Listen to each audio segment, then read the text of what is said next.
सोनपुर के जंगल में गोलू चिड़िया अपनी पत्नी रिमझिम चिड़िया के साथ रहता था। उसकी एक बेटी थी टुनटुनी। गोलू चिड़िया की एक चाय की दुकान थी। एक दिन रिमझिम चिड़िया गोलू से कहती है, सुनते हो जी, अपनी टुनटुनी 5 साल की हो गई है। हमें उसका दाखिला किसी स्कूल में करवा देना चाहिए। दिन भर सिर्फ शैतानी ही करती रहती है। मुझे तो घर का एक भी काम नहीं करने देती। स्कूल जाएगी तो कुछ पढ़ना लिखना सीखेगी। अच्छा ठीक है, तुम कहती हो तो मैं स्कूल में जाकर उसका कल ही दाखिला करवा देता हूँ। अगले दिन गोलू चिड़िया टुनटुनी का दाखिला स्कूल में करवा देता है और वो स्कूल जाना शुरू कर देती है। धीरे धीरे समय गुजरता है। एक दिन रिमझिम चिड़िया एक और बच्चे की माँ बन जाती है। एक दिन की बात है, वो अपनी बेटी भूरी को खाना खिला रही थी। तभी टुनटुनी चिड़िया वहाँ आती है और बोलती है, माँ मुझे स्कूल जाने के लिए देर हो रही है। मेरा बैग कहाँ है? मुझे मिल नहीं रहा। टुनटुनी, कमरे में जाकर ठीक से देख, तेरा बैग वहीं पड़ा होगा। अब तू बड़ी हो गई है, अपना सामान ठीक से रखा कर। कब सीखेगी तू? रिमझिम चिड़िया भूरी को वहीं छोड़कर टुनटुनी का बैग देखने कमरे में चली जाती है। ये देख, यहाँ सामने ही तो तेरा बैग पड़ा है और तू मुझे जानबूझकर तंग करती है। तुझे पता है ना, तेरी बहन अभी छोटी है, उसकी देखभाल करना कितना जरूरी है। माँ, जब से वो भूरी इस घर में आई है, आप तो सिर्फ उसी से प्यार करती हो। आपको तो मेरी कोई परवाह ही नहीं है। अरे तू ये कैसी बातें कर रही है? वो तेरी छोटी बहन है।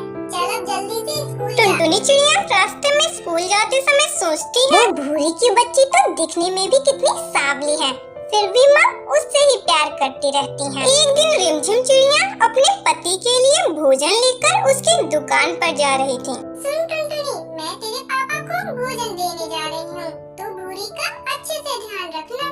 इतना कहकर रिमझिम चिड़िया खाना देने चली जाती है। उसके जाने के थोड़ी देर बाद भूरी चिड़िया टुनटुनी के पास आती है। टुनटुनी दीदी, माँ कहाँ है? मुझे बहुत जोर की भूख लगी है। तूने मुझे फिर से दीदी कहा? कई बार मैंने तुझसे कहा है कि मुझे दीदी मत कहा कर। चल भाग यहाँ से। इस तरह समय गुजरता है। एक दिन अचानक सीढ़ियों से गिरकर रिमझिम की मौत हो जाती है। माँ, क्या हुआ आपको? उठो ना माँ, तुम कुछ बोल क्यों नहीं रही? देखो दीदी, माँ को क्या हो गया? माँ अपनी आंखें नहीं खोल रही। तू मनहूस है, ये सब तेरे ही कारण हुआ है।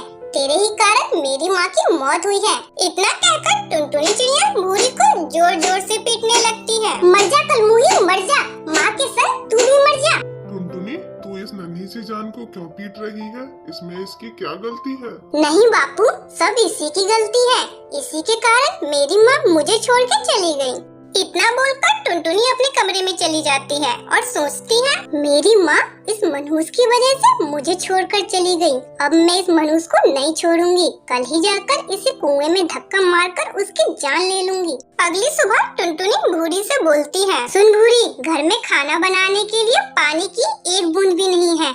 चल मेरे साथ कुएं से पानी लेने। दोनों बहनें कुएं से पानी लेने के लिए चली जाती हैं। जैसे ही टुनटुनी भूरी को धक्का मारने के लिए आगे बढ़ती है, उसका खुद का पैर फिसल जाता है और वो कुएं में गिर जाती है। भूरी, मुझे बचा ले, नहीं तो मैं इस कुएं में डूबकर मर जाऊंगी। टुनटुनी दीदी, आप चिंता मत करो, मैं अभी कुछ करती हूँ। भूरी कुएं में एक रस्सी डालती है, जिसे पकड़कर टुनटुनी चिड़िया बाहर आ जाती है। भूरी, तूने मुझे क्यों बचाया? मैं तो तुझसे कितनी नफरत करती हूँ।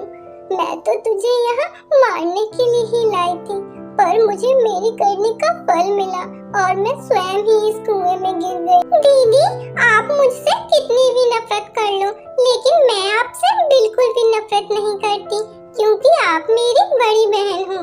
इतना सुनकर टुनटुनी को अपनी गलती का एहसास होता है। माँ के मर जाने के बाद वो भूरी को कभी माँ की कमी महसूस नहीं होने देती। ऐसे ही उनके दिन खुशी से बीतने लगते हैं।